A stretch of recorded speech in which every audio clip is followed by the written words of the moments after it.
طبعا بسبب الحرب في السودان في خطر كبير على كتير من الشركات، زي شركات الادويه وشركات مستحضرات التجميل، وفي خطر كبير برضه على شركه بيبسي وشركه كولا، وده كله بسبب الاشتباكات اللي دايره حاليا في السودان. واللي اخر اخبار السودان اليوم ان في اشتباكات بالقرب من القصر الجمهوري، وفي قصف من الجيش على قوات الدعم السريع غرب الخرطوم. وكمان يا سيدي نقابه الاطباء اعلنت ان كل المرافق والمستشفيات متوقفه في منطقه الجنينه اللي هي غرب دارفور، كل ده بسبب الاشتباكات.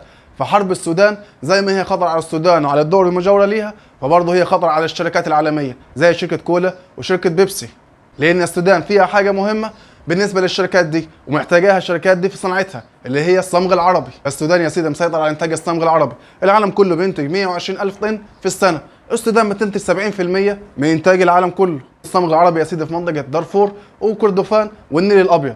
الشركات العالميه اللي هي زي كولا وزي بيبسي ما ينفعش ان هي تستغنى عن الصمغ، ومخزون كولا وبيبسي من الصمغ ما يكفيهمش من 3 ل 6 شهور، وفي صعوبه للحصول على الصمغ بسبب الحرب الموجوده في السودان. وبرغم ان الصمغ موجوده في دول تانية زي الصومال وزي السنغال، لكن برضه ده مش هيكفي طلبات الشركات، لان هي مش كولا بس اللي هي او بيبسي هم اللي عايزين الصمغ، لا ده في شركات ادويه، شركات تجميل، شركات حلويات، ده غير يا سيدي شركات الالوان والطلاء اللي هي البويات، والصمغ كمان بيدخل حتى في وردينش الاحذيه، فالشركات مش هينفع تستغنى عنه. فحرب السودان زي ما هي خطر على السودان نفسها، فهي خطر برضه على الشركات العالميه.